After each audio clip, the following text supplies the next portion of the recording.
Welcome to Koskoy, Turkey, kilala sa tawag na Bird Village. Dito kasi ay madalas mong marinig ito.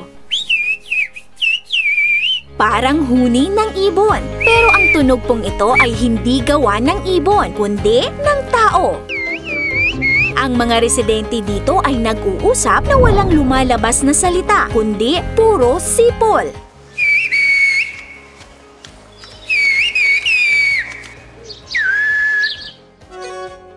Ito ay tinatawag na bird language, isang sikretong lingwahe na sila lang ang nakakaintindi. Ang bawat Turkish words ay may katumbas na sipol at panis daw ang cellphone sa pamamaraang ito ng paghatid ng mensahe. Kahit nasa kabilang bundok ang kausap ay nagkakaintindihan sila sa kanilang mga sipol. Ang ginangang ito ay inimbitahan ang kanyang kaibigan para uminom ng tsaa gamit ang bird language.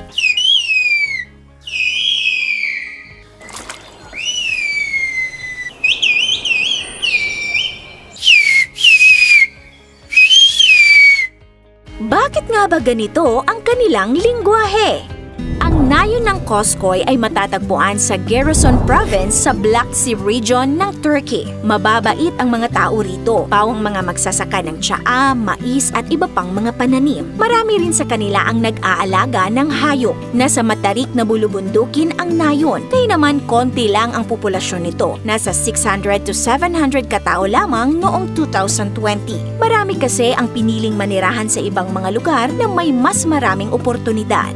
Kilala ang nayon sa tawag na Bird Village. Tila kasi mga ibon ang mga tao dito kapag nag-uusap. Well, nagsasalita naman sila ng Turkish pero gumagamit rin sila ng bird language. Around 500 years ago, noong panahon pa ng Ottoman Empire, na-develop ang Kusdili o bird language. Ang mga magsasakang Turkish ang unang gumamit nito para makapaghatid ng mensahe sa kanilang pamilya o ibang tao mula sa kanilang taniman. Kung may kailangan sila ay isisipol lamang nila ito. Malalayo kasi at nasa bundok pa ang mga bahay at ang pagsipol ay mas malayo ang kayang marating nito. Kaya para sa kanila, ito ang pinakamainam na paraan ng paghahatid ng mensahe. Kumbaga, para itong cellphone noong unang panahon. Pero mas convenient pa daw ito kaysa sa cellphone. Ang cellphone kasi ay nalulubat o hindi kaya ay pwede mong makalimutang dalhin kapag lalabas. Pero ang pagsipol ay magagamit mo kahit saan at kahit kailan mo gusto. At ito pa mga kaasam, madaming beses na rin silang natulungan ng pagsipol noong panahon ng Turko-Russian War.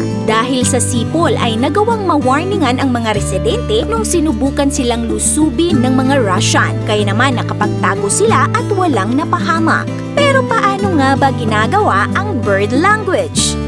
Diretsyong translation ng Turkish words ang mga sipol at kayang-kayang pag-usapan ang mga bagay na pinag-uusapan gamit ang mga normal na salita. Pero warning lang, hindi ito pwedeng gamitin sa mga sikreto at nagliligawan. Ang mga residente kasi ay nagiging instant marites dahil pwedeng lahat sila ay makakarinig nito. Pero nalalaman kaya nila kung sino ang sumipol at para kanino ang mensahe? Oo naman, kayang-kaya daw nilang malaman kung sino ang nasipol base sa style ng pagsipol. Galing 'di ba? Para makasipol ay naglalagay sila ng daliri sa pagitan ng kanilang mga labi. Depende sa daliring gagamitin ay posibleng makagawa sila ng iba't ibang mga tunog. Gaya na lang ng hinlalaki para sa low pitch sounds at hinliliit para sa high pitch. At kung tila naman ang gagamitin, mas mataas pa ang pitch nito. Mas malayo din daw ang naaabot ng low pitch sounds kaysa sa high pitch. Pero alam mo rin ba, dati laganap ang pagsipol sa Black Sea region ng Turkey. Pero nang tumagal ay ang nayon ng Koskoy na lamang ang naiwang gumagamit nito.